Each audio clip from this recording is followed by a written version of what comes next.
Here's Shed. Off the window, no. Roberts tried to get it. Shed for the win. Got it.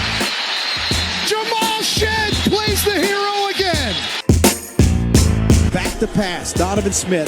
Smith steps up in the pocket, unloads it, throws it all the way downfield into the end zone. Tipped, and it is caught. Caught by the Cougars. Caught for a touchdown. Unbelievable. Caught by Stephon Johnson. Stick it in your pipe and smoke it, baby. Yes! Welcome to the Scott and Holm Podcast, Summer School Edition, Bobby. I guess this means I'm filling in the role here of summer school teacher. I've rolled a TV into the room. I'm completely mailing it in during the summer months. You're just doing whatever you can to get your the podcast credit that I guess you didn't earn between August and May. Truly the dog days of summer with very little Cougar sports in season left to go, but we are definitely going to still talk about the one sport that is in season, Cougar track and field, a couple recent sports in the off season, and I would say the meaty main feature of this early June podcast. Plenty of really good questions from you, the folks that follow us on social media that Bobby and I are going to chew on here tonight. How you doing, friend? Dude, I am fantastic. It's another hot week here in Dallas, but overall things are going swimmingly. Loving it around here. So, yeah, man, ready to talk some Cougar sports and have fun for the next hour or so. As I say, I made concrete plans for one Houston trip in the next month or so, and potentially a second, which I'm pretty stoked about. Always happy to return to my hometown and a town that you called home and for a number of years and think very fondly of. Gotta get some housekeeping here at the top before we start doing what we love to do here and talking Houston Cougars. If you would like to support our show and don't do so already and join the surprisingly large number of you guys that have supported us over many years, I say that just because, again, it's kind of one of those imposter syndrome things. Yes. That I know we've done a show. I know we've had people say, hey, like, you do a good show here. And yet it still doesn't entirely register to me that there are a large number of people that support the work that we do. If you like what we do here on a weekly basis, even during what is for the vast majority of Cougar sports, the off season and a full schedule of summer content, you like everything we've done here for 10 plus seasons, please go to patreon.com/SH podcast and support the work we do. Please also support our friends at Charlie Hustle on the World Wide Web at charliehustle.com. Bobby's wearing their white Phi Slamma Jamma tee. We don't have a video of this show, but you can trust me, we're on the honor system here that Bobby is wearing it. Bobby and I would say very regularly have the various Houston Cougar Charlie Hustle collections as part of our daily to wear. If you would like to wear some fantastic Cougar designs and support a company that supported us here for multiple years, please go to charliehustle.com. Use our promo code through our network, 1012 Network, TEN12 Network, to save 15% on your order and support a great company that has supported us here at the Scott and Holm Podcast. Do also support our network friends at the 1012 Network at TEN12 Network, wherever you do social media, talking all things Big 12 over there. Bobby, I think that's all the housekeeping we've got. Yeah, just a funny little note you said to the surprising amount of people. Like my dad was surprised at how many people are part of our Patreon. I had lunch with him this week, and I've been meaning to tell you this. My dad was like, "So like people pay?" And I'm like, "Yeah, I'm shocked by it too, man. I'm shocked by it too." So. Hey, listen, Dad. But no, I agree. Right. Not that I'm surprised that people support us. We're very happy. We're very humbled. It's more just we didn't know when Dustin and I started doing this 10 years ago that we would, one, do the things that we've done in the 10 years since and get a number of you who are willing to part with your hard-earned American money to support the work that we do. Yeah, super appreciative of it. So I think we're going to lead off here. We got one of those news we expected, but news we don't love situations between last episode and this episode. U of H confirmed last Thursday, first reported by D1 Baseball's Kendall Rogers, and very shortly after confirmed by Joseph Duarte, that Cougar baseball head coach Todd Whitting would be returning for a 16th season leading the program. We talked about it last episode. It was the, at the time, just recently completed season. We both stated that we expected U of H to bring Whitting back for the coming season. I think the painful thing about this for me is that, Bobby, this move makes it official that we're probably at least multiple years away from this program going back to the NCAA tournament? How are we feeling about Todd Whitting coming back for the final year of his contract? Yeah, I mean, like, I don't love it, right? I'm not thrilled with where it kind of stands and the fact that he's kind of coming back. But I'll be honest, I think I'm more understanding of the move than just like our conversations than it seems you are. I'm not thrilled by it, right? I don't love the move, but I can totally understand why it's happening. If everything was based on on-field performances, like, Todd Whitting wouldn't be the coach anymore. But this athletic department has shown that it's literally not all about on-field results. Our friends in College Station show that it is about on-field results, and they pay heavily for it, right? They pay coaches a lot of money to not coach there to win on-field results because they're flushed with cash. UVH just isn't. And so from a financial aspect, this move makes sense. You save $100,000 on his buyout. I kind of looked that up, and he's one of the lowest paid coaches in the league. If you're going to get rid of him, you got to pay the extra $100,000. Plus, you're probably going to have to, for the next guy, if you want to compete coach salary wise with something in this conference, you're going to have to almost double the salary that Todd Whitting's going to be making this upcoming season. So you save a year of $300,000 that you're not paying extra to a coach, plus the $100,000 for the buyout, and this is a $400,000 money-saving move. I don't love it. I wish it wasn't this way, but it kind of is what it is, I guess. I'm not going to rehash the point I've made previously here. I think also in social media posts from this podcast about what has happened every time that U of H has let a head coach go into the final season of their contract. We'll just say the history is not good there. And there was language that we both noticed in Kendall Rogers' reporting of Whitting returning that, quote, the school is expected to pump more resources into the program, unquote. Can I ask a really tough question here, Bobby? Yep. Why? I get wanting U of H to have a good baseball program and for Todd Whitting specifically to be the man leading it. But we have now 6 seasons in a row, and if we're being honest, no way the 2020 team was going to be a postseason level team in a reality where that season happens either. We have 6 seasons in a row of U of H not making the NCAA tournament. And it's not as if these recent few seasons are showing signs of improvement. Last season, you went 7-21 in Big 12 play and didn't even qualify for the Big 12 tournament. You were better this year, but still nowhere close to being an at-large caliber of team. If this was a case of U of H baseball mostly finishing their seasons around where the 2019 did, which is to say just on the wrong side of the NCAA tournament bubble, but still around top 50-ish RPI, that kind of situation, I think that's one where that hypothetical, not this reality, but that hypothetical is one where I think the fan base and money people would have to look at it and say, hey, he's clearly close to something. We just need a bit more of a resource bump. Not the case. Not the case here. U of H mostly doesn't look like it belongs in the same field as the better Big 12 programs whenever they play. You saw it in person a couple weeks ago against TCU, Bobby. I mean, this year's team did take some games against good opponents. You took 1 of 3 in the regular season series against TCU, took 1 of 3 against K-State, then eliminated them from the Big 12 tournament, took 1 game each from the 2 Arizona schools, which both went to the postseason. Again, more often than not, though, against the better level of opponent over a 3-game series, this year's U of H team was exposed. And that takes me back to that uncomfortable question.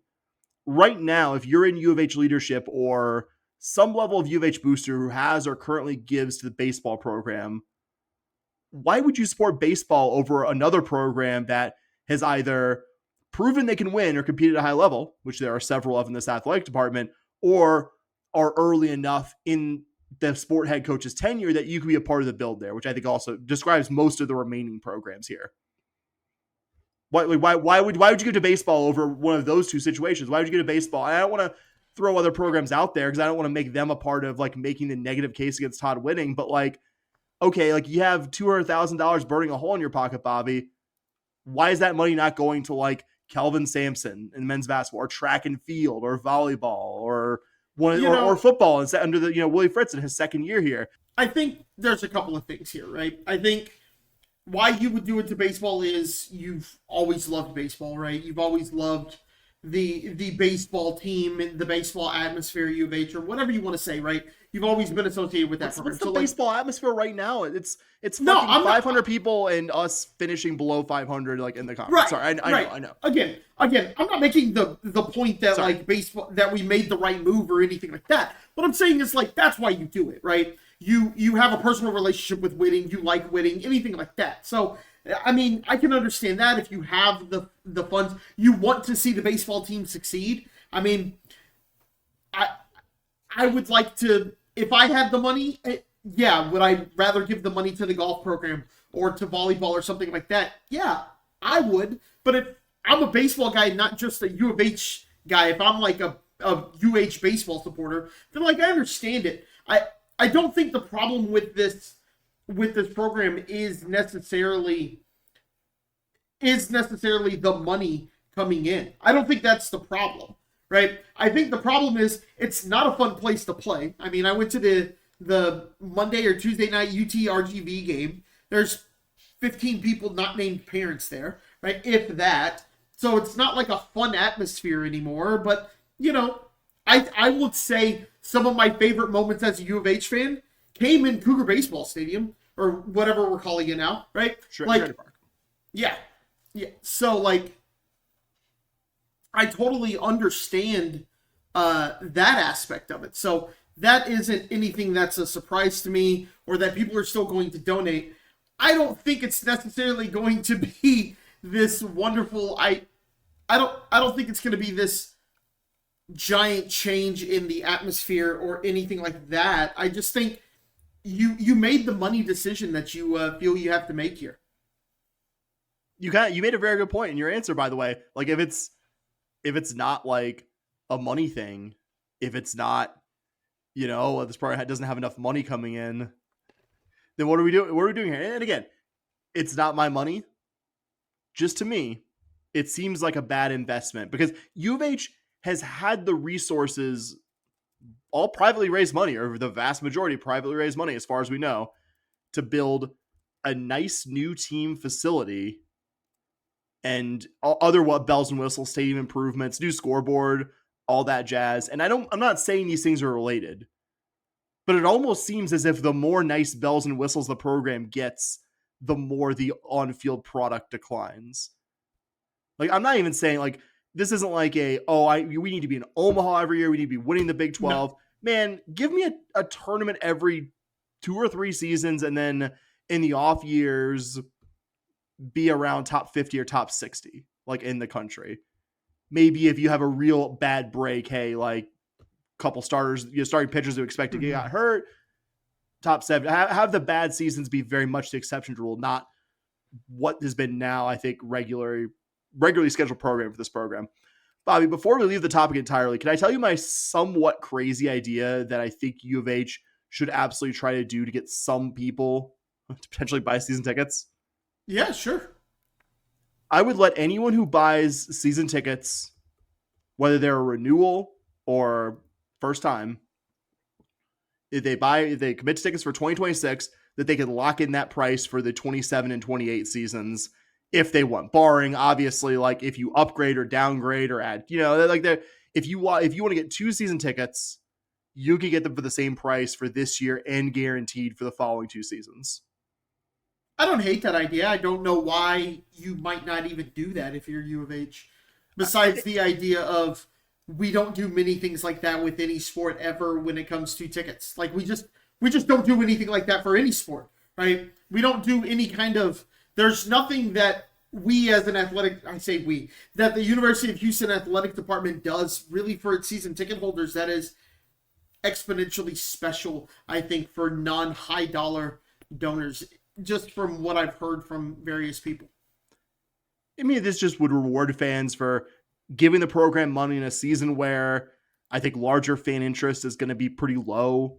And who knows, maybe by 2028, if this is an NCAA level program again, anyone who bought tickets has gotten a pretty good deal. And maybe you have some long-term loyalty to the program from fans looking for a deal. Like, I don't think this is going to make 5,000 people tomorrow, if they did it, sign up for season tickets. It's just, think creatively.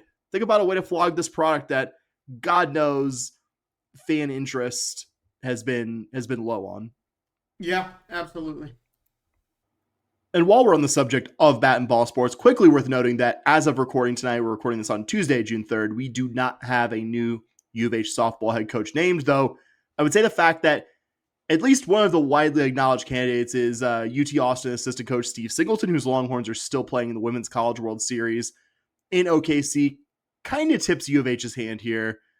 But I mean, completely possible someone else ends up taking the job. We're not speaking with any inside knowledge here. Though I will say, if U of H ends up waiting until June to announce a head coach and it's somebody whose team hasn't been playing in the last couple of weeks, I mean, it's fair to ask why the wait, but I would say that for any talk of when an actual head coach is named. Bobby, do you mostly agree with me on that, or do you think U of H is going to go in a different direction? Yeah, I don't know why you would wait unless, the only thing I can think of is that he's not interviewing with you because he wants to focus on the College World Series. That's a very odd thing to happen in college sports. I don't see that happening, right? Especially as an assistant coach. I'm sure he does. I don't know. You could be wrong. I bet you he's done a Zoom interview at least by now. Yeah. Whatever. I agree as well. I think that is certainly something that had to have happened, but maybe that's the only thing I can think of is maybe you're waiting to interview him. I don't see that happening. I would imagine he's done an interview. I have seen where we have interviewed some people. A couple of people have said Zoom interviews happened, but we don't know who it was. Like the person who we were talking to about this didn't know who we were interviewing, just that some had happened. And so don't know anything besides that interviews had happened. Not that that's like breaking news. I think we both assumed that interviews had happened by now. Yeah, that would be something if it's like June 3rd and we're just like, no, we're waiting for the season to get done. So the only thing I can think of that why you would be waiting is that you're waiting to hire the UT Austin, one of their assistant coaches. We'll say we did have some fairly big but not super surprising softball news. The top hitter from the 2025 team, freshman Brooke Wells, or just recently finished her freshman season, Brooke Wells, announced last weekend that she would be entering the transfer portal. Wells led the Cougs in just about every offensive category, including but not limited to batting average, on base percentage, home runs, RBIs, and others. Her numbers weren't as eye-popping if you look just how she hit in Big 12 play, but I would still say one of the better freshman seasons in Cougar softball history, and I suspect Wells won't be hurting for big-name programs interested in her joining for the coming seasons. And that was one of those things, Wells transferring, that I thought would have happened even in a hypothetical reality where U of H doesn't make a coaching change, and do wish her best of luck on whatever's next, but that was one of those things. I didn't follow the season very closely, and she was a pretty big recruit coming in. I remember seeing some preseason stuff as much as I didn't pay as close attention to softball this year. Like she was expected in the preseason to be one of the league's better freshmen, really one of the only Cougar players that had any kind of preseason hype. So this was probably happening regardless. And I think right now, even though finding a Division I softball transfer portal list isn't as easy as it would be in, say, football or men's basketball, Wells is the only player I've been able to find from the U of H program listed as a transfer. So whenever U of H does name a coach, there are still promising hitters like Jordy Wilkins, McKenna Mitchell, and Kaylee Prudhomme, who the new head coach and staff could retain, though I expect we'll see plenty of roster movement once there is a new head coach in place. Yeah, disappointed to lose Wells. Like you said, best hitter freshman. You really would like to have her around for the next 3 years. But anytime there's a coaching change, you expect some roster turnover. So there's no real surprise here. When you bring a freshman in, you'd love for them to stay because they love the city, they love the program, even without the head coach. Looks like it didn't happen here. It's college sports. No harm, no foul. Really wish she would stay. But yeah, nothing, no surprises to your point. No doubt.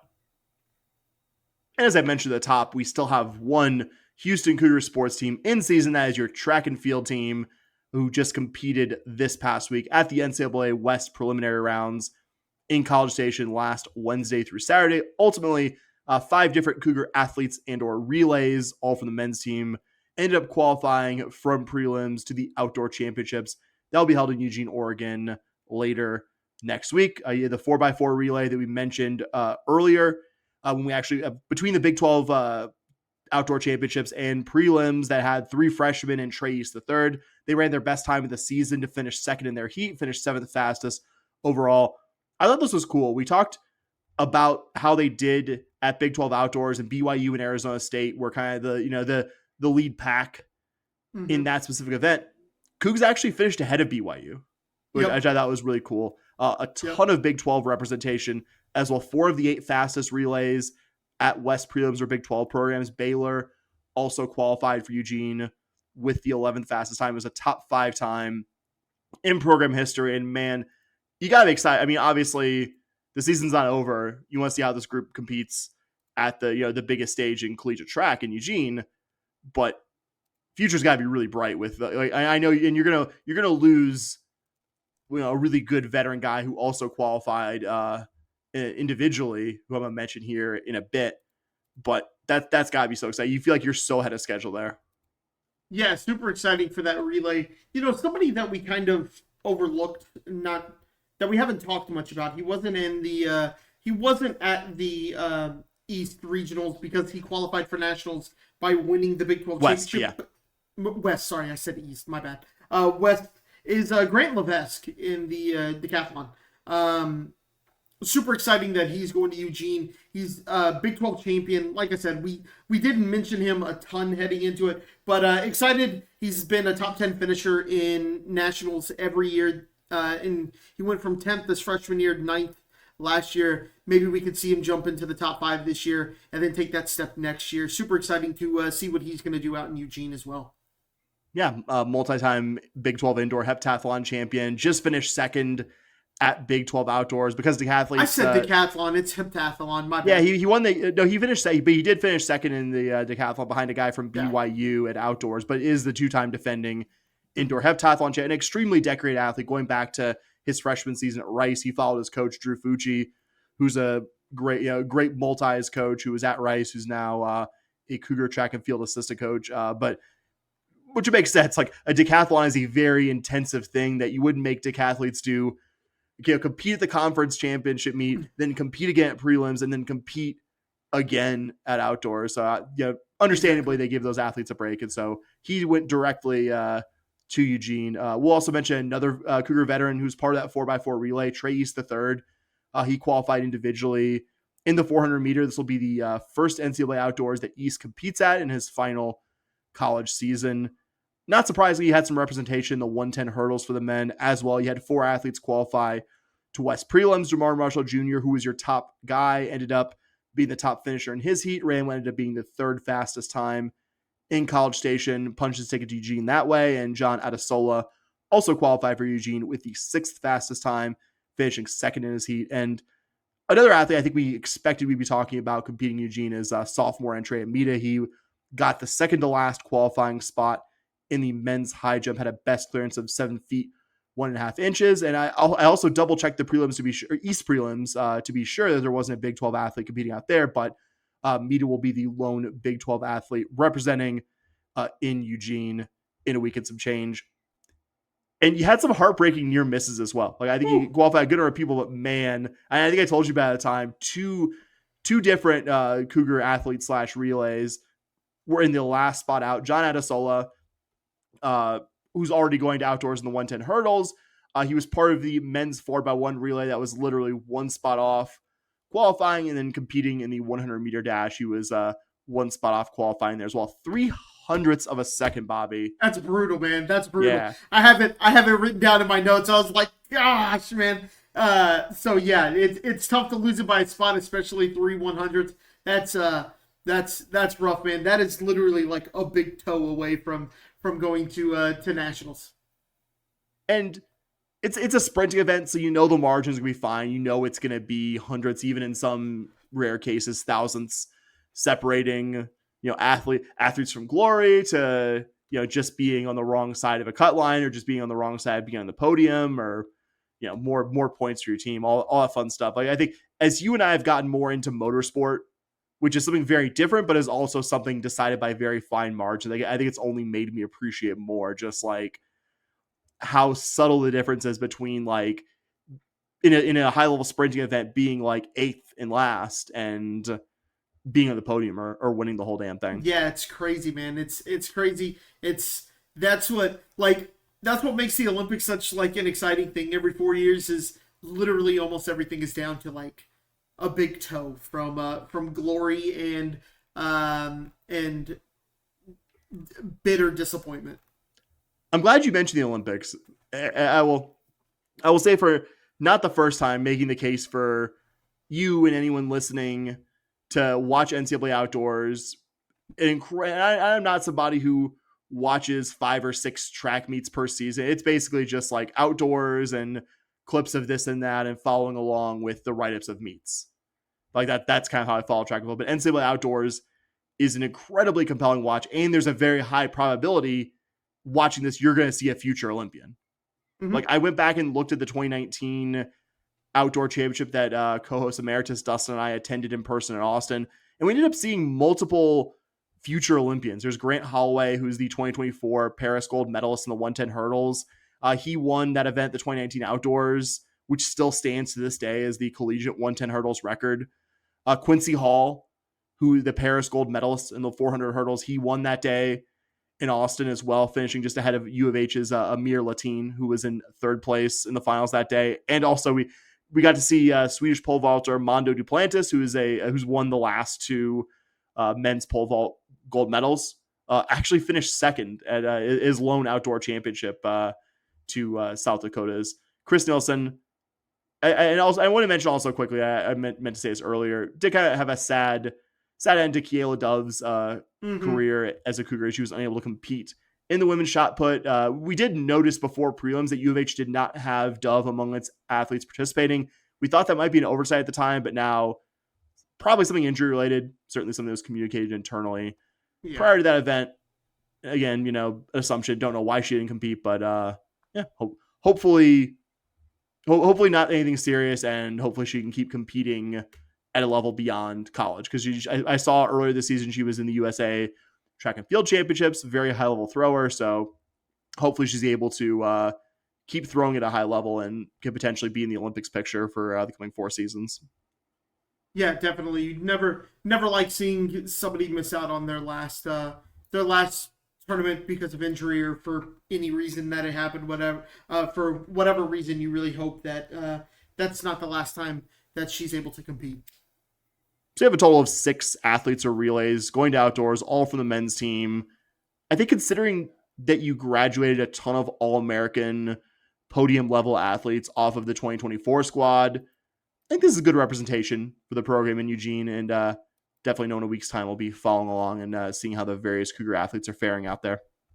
Yeah, I think the only disappointment just for me, just as a fan, is no 4x1. Like you said, it is it's one of your teams is really young and the future looks bright there. But you'd like to see somebody get in the 4x1. That's an event that we usually do pretty good at. One of our better events. So a little disappointing there, but overall the future still looks bright for Cougar Track and Field. Yeah, it's a bread and butter event. Totally get it.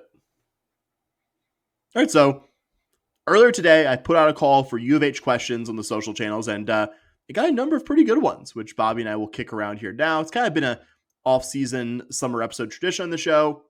I'm going to open this one, if you don't mind, Bobby, with a big picture one from friend of the show, Tim. Best moves by the new AD. Next steps for the AD. I'll kick this one out, Bobby, if you don't mind. Go ahead, buddy. I would say, generally, Eddie Nunez seems to be much more proactive than his predecessor, Chris Pesman. And at least recognizing that he needs to be front and center, pressing flesh, and meeting the fan base where they are. Which, believe it or not, that was something Chris Pesman early in his tenure was quite good at, a bit less so later on. And in terms of specifics, I thought the rollout of the Houston Blue merch was night and day, better than the aftermath of the very well-received football uniforms that the team wore for the 2023 opener. Got all this buzz, and then we had basically no idea afterwards if or when U of H would sell merch. And not that there weren't things that kept you, like, there were clearly some legal question marks there. Totally fine. Yes. Please communicate that. Yes. And I know I'm talking about it. Yeah. I'm talking to a regime of people that are mostly no longer at U of H right now, so I won't belabor the point. And I wouldn't say now everything is communicated perfectly, but I don't think I'm speaking out of turn in saying that information vacuum seems to exist less now. It seems like more stuff is being communicated in a clear manner to the fan base at large. I really like some of the early hires, Matthew Mitchell for women's basketball and Ben Williams for soccer. I don't think I'm speaking out of turn in saying those were close to or the best case scenario of what I thought U of H could do in filling those specific sport vacancies. Obviously, TBD how either guy does, but even if they don't work out, neither hire is going to be one to look back on and say, man, they really missed it there. I don't know what they were thinking there. Like in both cases, like, yeah, it's justifiable. Sometimes these don't work out, but again, in both cases, not hard to see the logic behind it. In terms of next steps, and this was something you kind of touched on earlier during baseball. I think that's when this came up. This department needs to do so much more for people who aren't the high dollar donors, because there are only a finite number of people out there who have a huge net worth. That's just demographics. Only a certain percentage of the population makes whatever the line you want to draw as $300,000 a year or more, $500,000 a year or more. Even if a college sports fan is more likely than average to be in a high earning group. So you have to engage your mid-dollar, lower dollar fans more. And U of H just simply hasn't done very much of it from my experience as a low to mid-dollar donor. And you don't have the luxury of doing that, U of H does, as a program that doesn't have as many sidewalk fans as, say, A&M or UT Austin. You want to go a little bit north, Oklahoma. Even as a city school with a pretty large fan base, you need to make people who don't have the ability to give 5 or 6 figures feel like they're a part of something at U of H. Because I can tell you, I have given to 3 different U of H entities, Bobby, in the last year. So I'm comfortable saying that. I've given to U of H tennis. I was a U of H football season ticket holder and a silver member of Lincoln Cougs, the NIL collective for Cougar football. Which one of those, Bobby, of those 3, I got engaged with significantly and felt like I was a part of something for one of those 3? Which one of those 3 do you think it was? I mean, it's definitely tennis. And I will say that I didn't give $10,000 to tennis. I gave slightly more to tennis than I did the football season tickets, but I wasn't splashing like 5 or 6 figures here, man. And I still felt like I was actually a part of that program. I actually felt like my donation was appreciated. Like, I don't need my ass kissed here, but like, I didn't exist to either U of H as a football season ticket holder or an NIL contributor unless either my payment didn't go through for the NIL or it was time to renew for football. And I don't think the red carpet should be rolled out for me as somebody who, you know, is a 200 level season ticket holder. But man, like a t-shirt, the chance to win something. Hey, like you could win a signed football, like all people who renew, like you win a signed football. Like it doesn't seem like the university does much for people in that bracket. Am I speaking out of turn there? No, I think for me, you know, to go back to what the original question was, what did I think was the best move? I would say the best move there were 2 for me. One, Matthew Mitchell being hired as your women's basketball coach. That was a hire that as 2 people who follow Cougar sports pretty close and had an idea, not that anyone told us, but had a pretty good idea of what to expect in a women's basketball hire. Like Matthew Mitchell was never anyone that we thought would have even been in the league that we thought we were going to be hiring from. So, super exciting to get that hire done. I think that was a big one. So I would say on like a personnel side, that would be what I think is the best move that he made. In terms of the other really good move that he made, opening up the team shop by the football stadium again. I mean,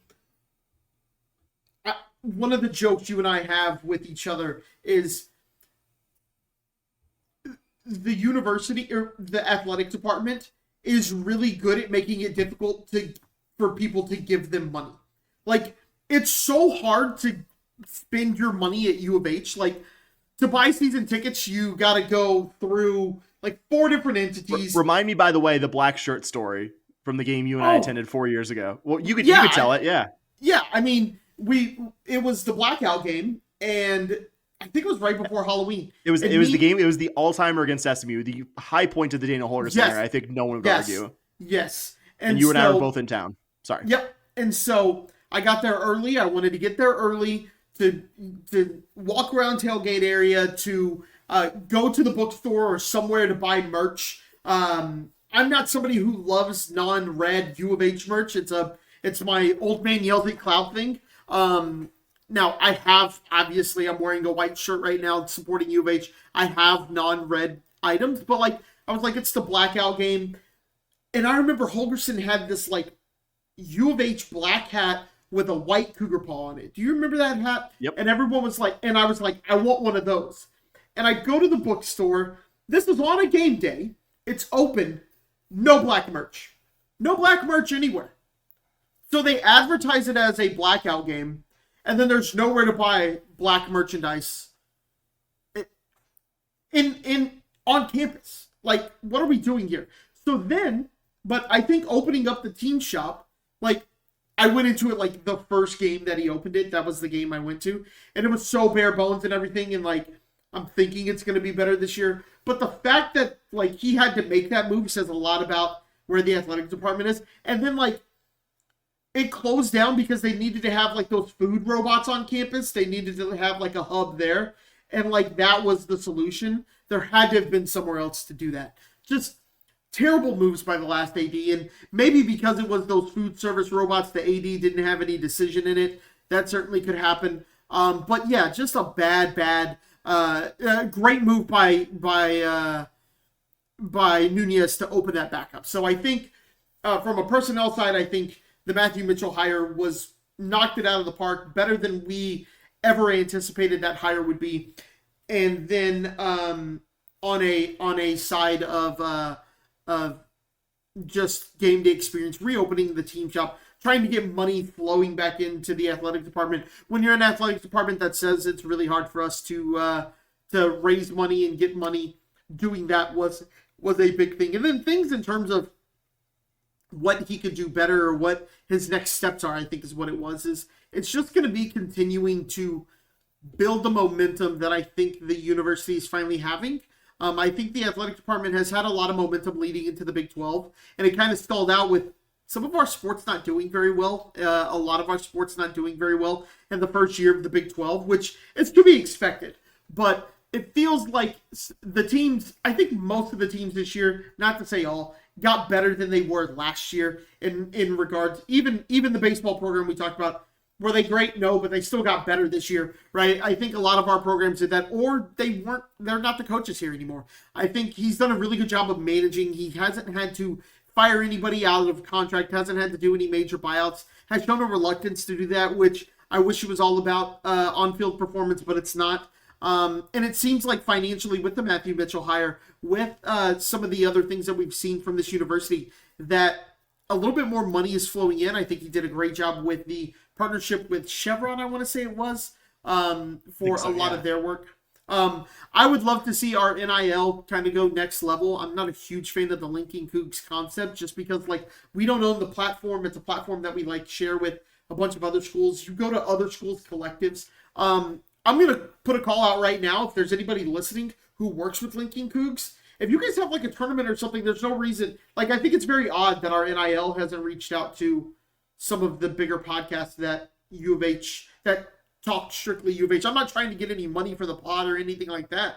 Like, we want to help that. That's why we're here. Like, we do this to talk about U of H sports, but like, we're, to your point, we donate, we do things to further enhance it. Like, I think that's something that the athletic department needs to be better at, is engaging the core fans, not the big dollar donors like you mentioned, but like the core fans, the people who want to give money to the university, the people who want to talk about the university, the people who U of H is their number one team. I've told you this a bunch. You and I have had this conversation that I believe that U of H should be happy and should be targeting to be other people, to be people's second school. You're a fill-in-the-blank fan, But on a Saturday, your team plays at 7 and U of H plays at 2:30. Come to our game. Bring your kids to our game. That's how you build up fans. And if you're going to go and you're going to spend all your money for an Aggie game, like an Aggie gear and that kind of stuff, like I understand that, but I still want you to come to our games. I'm not saying I want to be an Aggie's best friend because I don't like that school, but like if you're going to be I want t-shirt fans. I want U of H t-shirt fans. You heard it here first. Bobby wants as many Aggies at U of H. No, I mean I fully agree with that, but I fully look if they're agree. buying tickets, and they're buying concession stands and they're paying for parking, wear maroon. I don't care as long as you're cheering for U of H, spending money at U of H. Because I tell you, there are plenty of people, more people. If you're a U of H person, if you're someone who didn't go to U of H but went to a school that doesn't have a basketball team that's doing great right now, but you grew up in Houston, you'd be shocked how many people, especially like people under 30, like kind of claim U of H basketball as their team. I think I told you this story, Bobby, but I went to Mardi Gras a little over 3 months ago now, and on one of the warmer days, I was wearing my Jamal Shed Raptors jersey, and I got stopped by an LSU frat guy who was from, I want to say he was Cypress or Kingwood, but he was just like, he's like, I'm a huge Cougar basketball fan. And like he named several players that no longer, I'm like, okay, like to where like in a 5-minute conversation, I was like, all right, this guy like slightly more than casually follows this program. Like he has adopted this program as kind of a second team. Like there's some momentum there. Like there is room to do like what you're describing. I have friends that went to other Texas schools who are from Houston, live in Houston now, who like will text me after a big U of H win because they were following along and they were rooting for U of H men's basketball because they've had, I mean, like as my friends, these people are sympathetic to U of H, but they're not texting me after the football team does something because we haven't done anything notable there in a hot minute.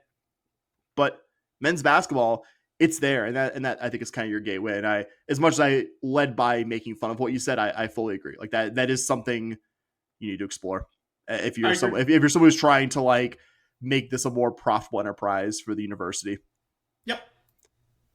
Renee asks, over or under on U of H having 2+ first round picks in the NBA draft next season? Bobby, you go first. When I saw this, the number's 2. So if you're treating this like a bet, 2 is the number. Over, under, or push. I asked Renee. Push is an acceptable answer. Yeah, I saw. I want to say push, but if I'm playing it safe and I'm not going push, I'm gonna go over. I think one of the freshmen may come in and become a first round draft pick, depending on what we see. I think you got a good chance with JoJo Tugler in his defense. I think he was getting some really big looks, not necessarily as a surefire first rounder. I think if he was, he wouldn't be on the U of H roster this year. But I think he's got a shot to sneak into the first round, as does Milo Suzanne. I think he was already on the precipice of doing that. So if I were a betting man, I'd probably take push. But I wouldn't be surprised if we would. I think over is more likely than under. I had a tough time. I was really, it's when tough. I was thinking, I was balancing between push and over, because I don't think it's be under. I think given that you have 4 guys who have some level of possibility, I think the lock out of the 4 is Chris Sinek Jr. I think even if he has an uneven freshman season, he's a guy whose physical tools are such that an NBA team is going to take him the first round. Even if it's no longer in the lottery range, a team's going to take a flyer on his tools, even if he doesn't have a great season. That one I think is a lock. Mm-hmm. And from there, I'm pretty confident at least one of the 3 of Uzan, Tugler, or incoming freshman Isaiah Harwell are going in the first round.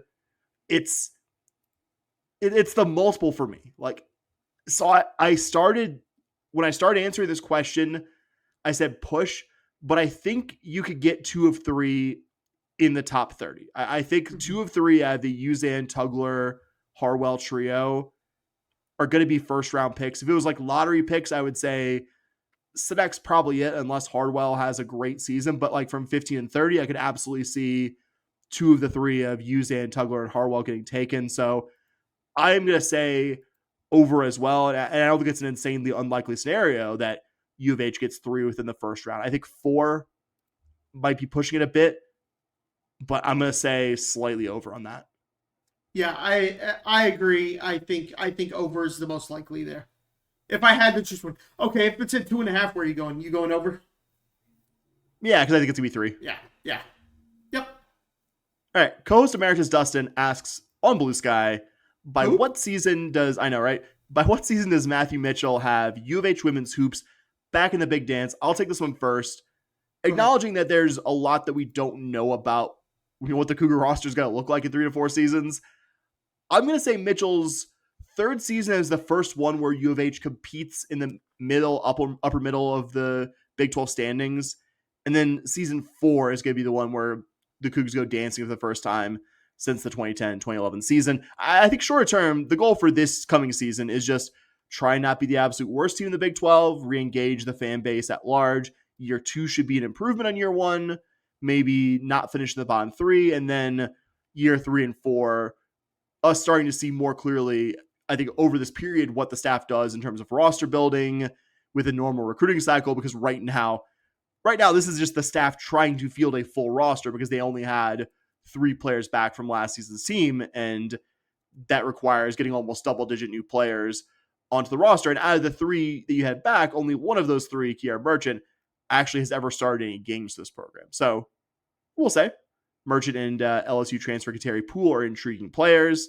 They brought some interesting transfers, but I think not be dead last this year is the goal. And then by year 3 or 4, I think this could be a tournament level team. I'm saying year 4, my final answer. Yeah, I was thinking the earliest we're going to see is year 4. I when I first saw the question, I guess I read it wrong. I'm going back and looking at it, and I'm like, oh yeah, I read that wrong. I thought Dustin's question was more of like, when should we expect it? As like, what should our expectation be? And for me, you shouldn't expect this team. You shouldn't have the expectation that this team will be a tournament team before year 4.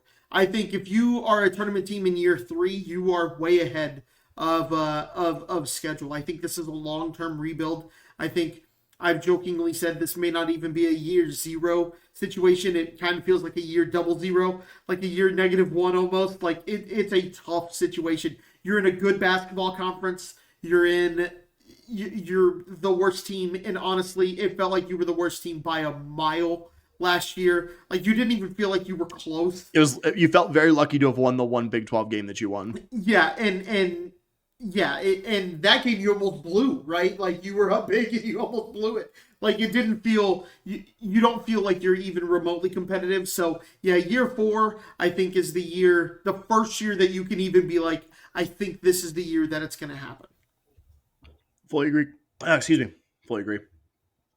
This next one, you don't need to answer this because it was more of a statement from friend and past guest of the show, Scott of the K-State podcast, Bosco's Boys. But it reminded me of something that allowed me to flex some Cougar knowledge. His, I guess, statement here, with Fritz at Houston and Kennedy at Texas Tech, and if you don't know who that's referring to, it's a Texas Tech star pitcher, Nigel Kennedy. I'm starting to believe that only native Kansans hold the ability to give a shot of life into programs in Texas that are a bit stagnant. No question, just a statement. Of course, Bosco's did that. First off, I love a good bit to shoehorn your state into things, and for that, I give a big salute to you, Scott. But this reminded me, we actually have a U of H to Kansas softball connection. Pretty recent, too, last few years recent. Former infielder Becca Schulte, originally from Andover, Kansas. I think played at Butler Community College as well. Played at U of H from 2020 through 22.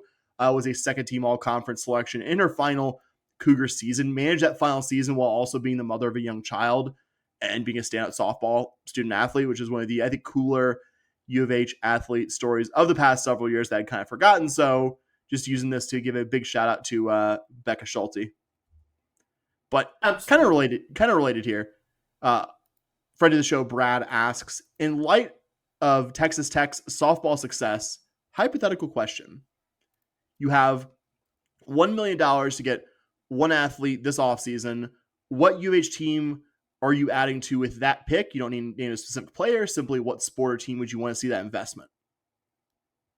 Bobby, you can answer this first if you'd like. I think so. The question says you give the $1 million to sport to get a player to come in. I think for me, it's going to have to be a sport since I can only use it on one sport. And really, the question says only one player, right? Which it means says with one sport, so I need to, not to give away I need to modify my answer to this question, which is partly why I tossed it to you first. So it says one sport, one player, which to me means it's only got to be like, I want to give it to a program that I think is a player away from making the tournament or going to the next level.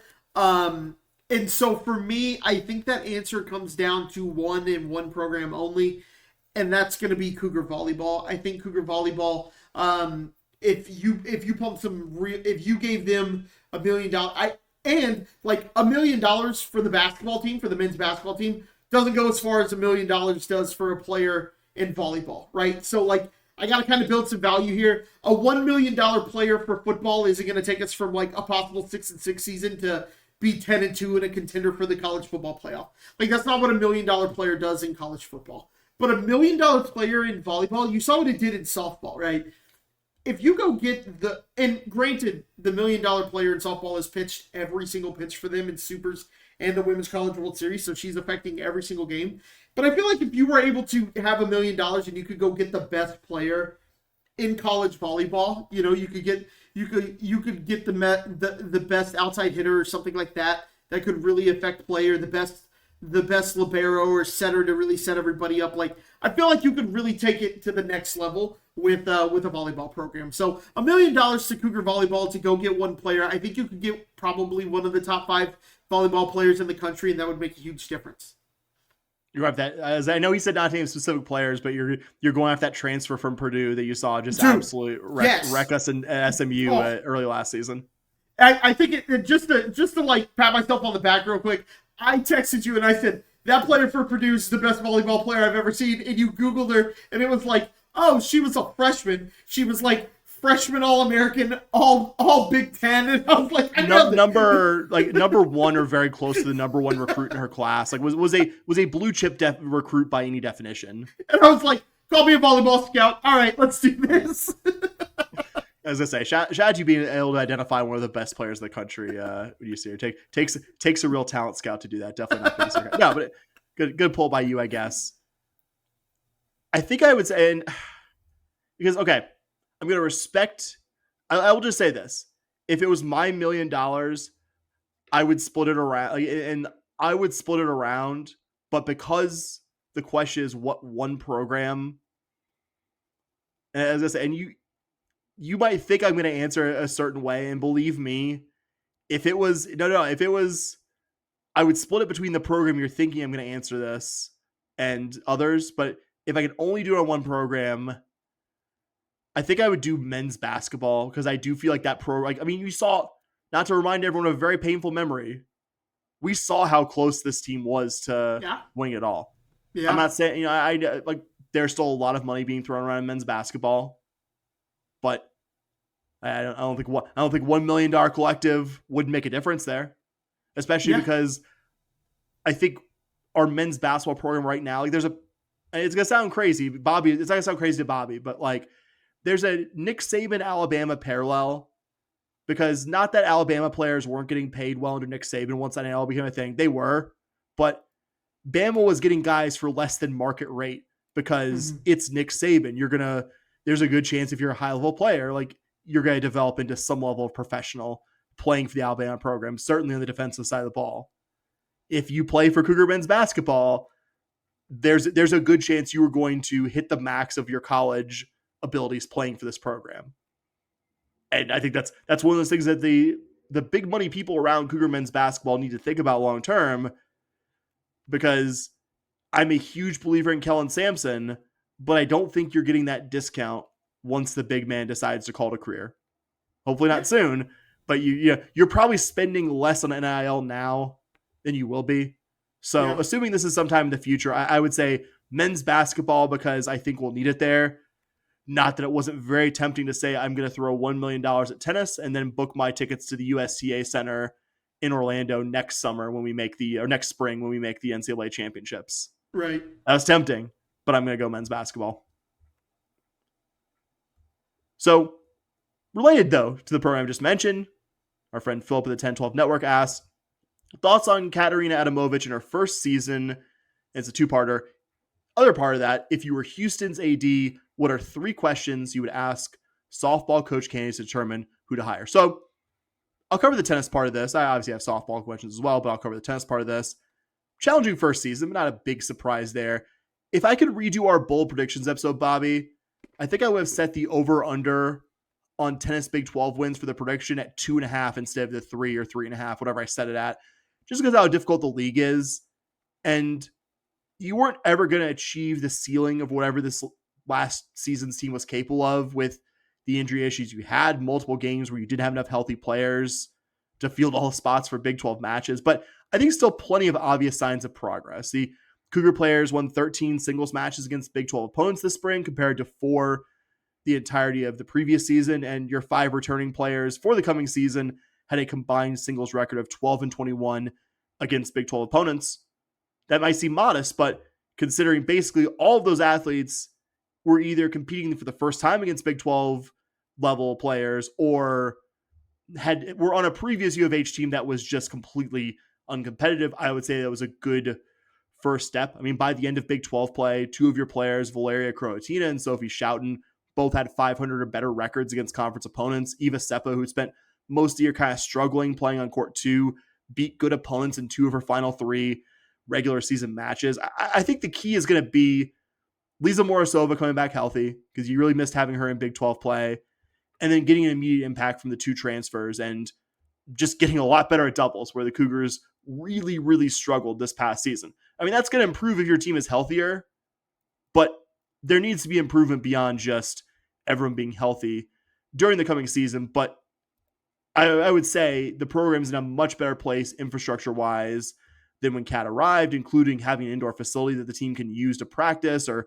move matches to during the inclement weather that Houston provides during the spring. And I believe this group will be better for the lumps that they took at times this season. Like most of your regular singles players were sophomores. Most of your regular singles players were playing for the first time against Big 12 opponents. You'll be better as a result of that, but I think how much better will be the $64,000 question. Yeah, I think there's not a lot to be disappointed with the performance from this team this year. You got better, and that's really all you can ask for there. And for the softball questions, I would ask these 3. Who are the candidates you want to hire as pitching coach? Because it's been such a sore spot for this team the last 5 or 6 seasons. How will you, possible future head coach, blend high school and grassroots softball recruiting with recruiting the transfer portal?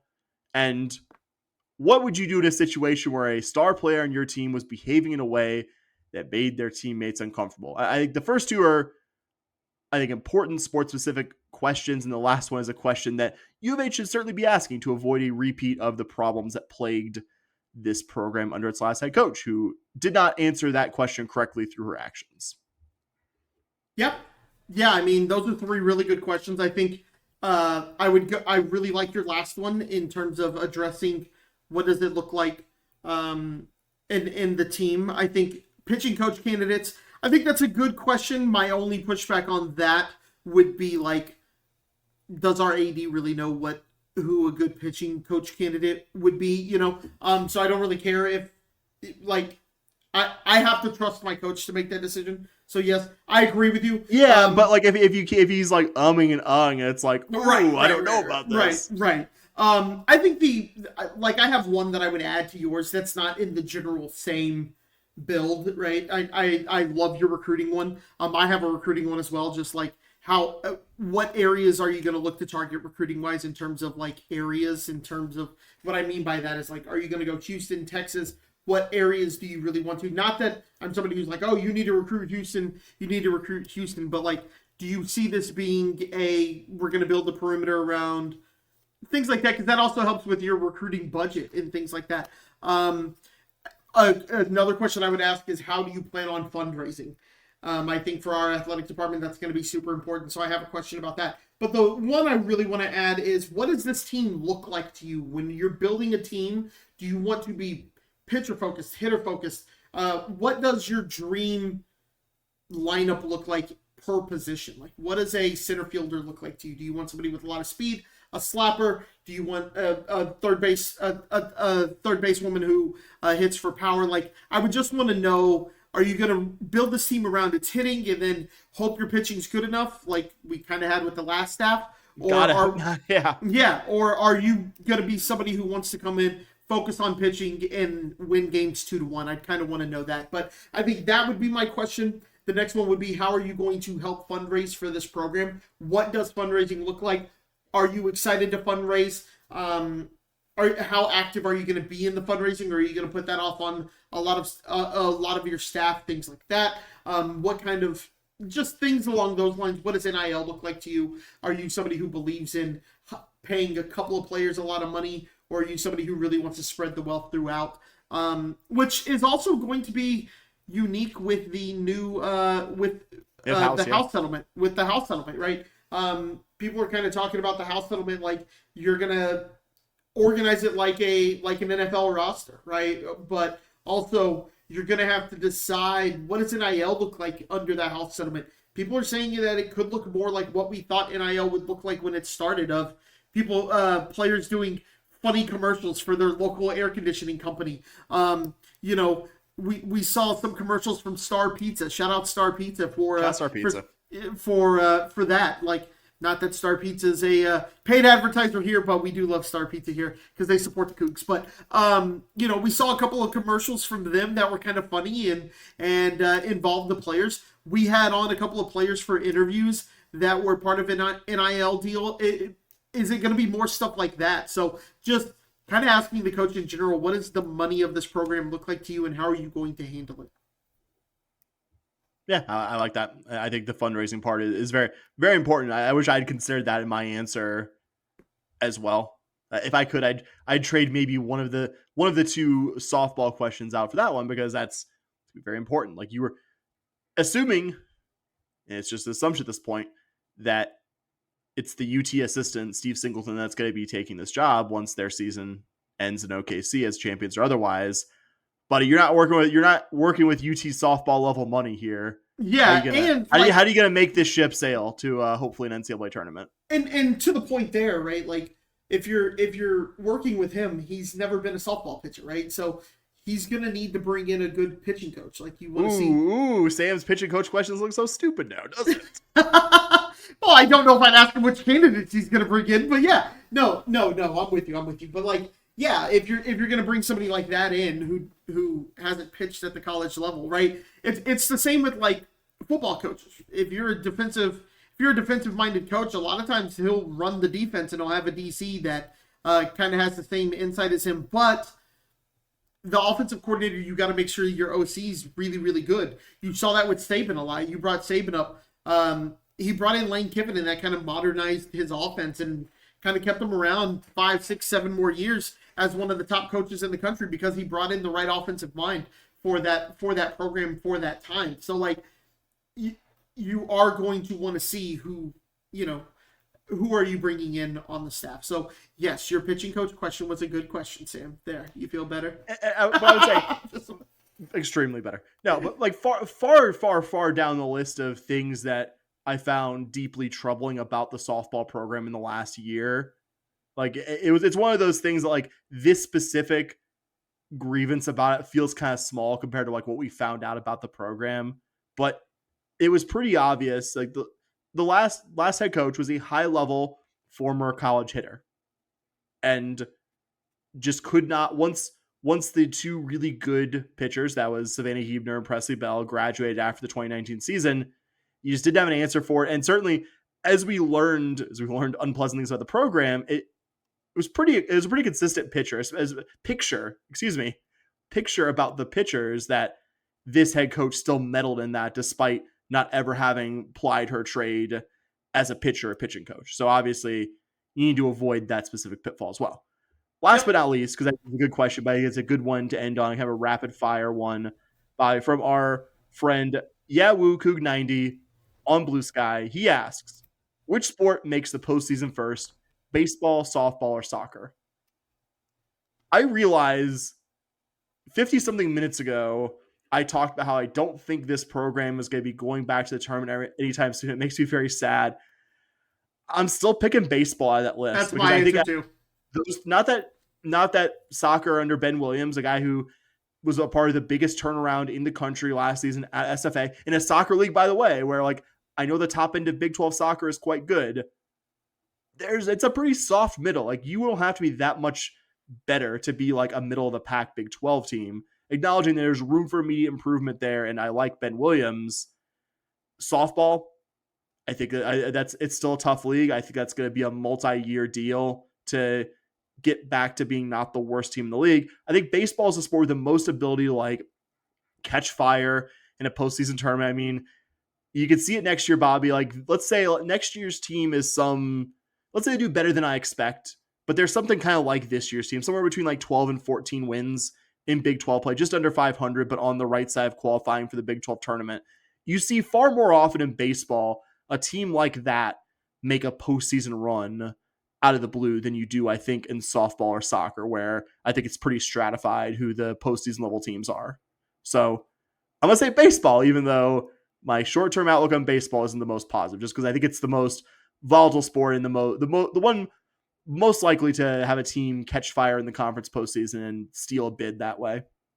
See, my answer is the same, but I got there in a different way. So, like, I also agree that it's baseball, but I think if you just are looking at where these programs currently stand, baseball's the closest to making the postseason, right? Like, not just because you can catch fire or anything like that. Like, soccer feels even right higher, to your point.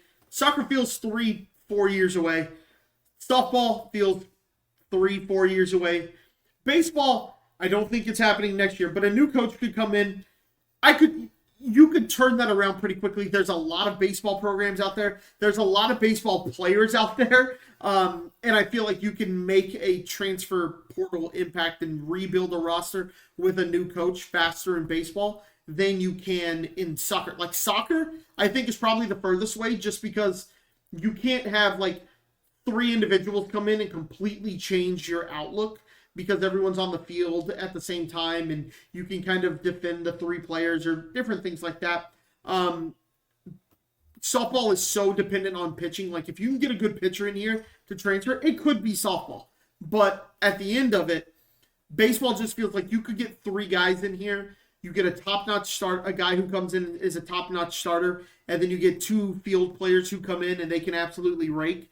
And next thing you know, you're mid of the Big 12 for a couple of years. And I just feel they're closer to that in terms of having a decent team. And they looked, of the 3 teams, would you argue that baseball, not that they looked good, but baseball probably looked the best of any of the 3 teams this year. Soccer and softball were dead last. Soccer and softball, I know softball for sure soccer was dead last. Both were dead last in their standings, whereas Cougar baseball was like lower middle. Yeah, so like I feel baseball is closer to the tournament than any of the other teams, not just because they can catch fire or something like that. I just feel like they're closer. Not that I think next year they're going to do it, but like next year, to your point, you get them, they get slightly better. You see a little bit more of an improvement, and then next thing you know, you're in the tournament. You're middle half on the bubble kind of team, just with a couple of new players coming in. Agreed. All right, Bobby, I think that's the show. That's the show. Well, that is it, like we said, for this episode. Thank you so much for listening. I think we're an hour in. We thought this was going to be a little quick pod, but you and I can get talking about Cougar sports. So thank you guys. Thank you guys so much for listening. We appreciate it a ton. If you have any feedback for us, you can find us on Twitter at SH Podcast on Twitter. You can find us on Blue Sky at podcast.bsky.social. You can also find us on Patreon, patreon.com/SH Podcast. For as little as $5 a month, we are going to do some fun premium content for you guys this summer. $5 a month gets you that. If you want to give more, Sam and I would greatly appreciate it. I told you guys I was talking to my parents about the podcast this past week, and I was kind of talking to them, and just as a little side note, fun little story here. Sam and I don't make a ton of money doing this. We get to take a little bit home, but Sam and I have talked about this, and I told my parents, really, we use it to go to Cougar sporting events at the end of the day. Like the money we get, I went to the Big 12 tournament with it, and it cost me $25 to park, 20, $25 to park. Cost me $30 to get in to go watch our team. That's like most of what Sam and I make in a month doing this. So you get the premium content for $5 a month. If you want to give more, that's great. We appreciate that. But Sam, did I touch everything? I think I got everything. You sure did, buddy. All right. Well, that's it. We're an hour and probably 5 minutes in once we do all of our cuts that you guys don't hear. So, Sam, what do we always say, buddy? Go Cougs. All right. Go Cougs! Let's go!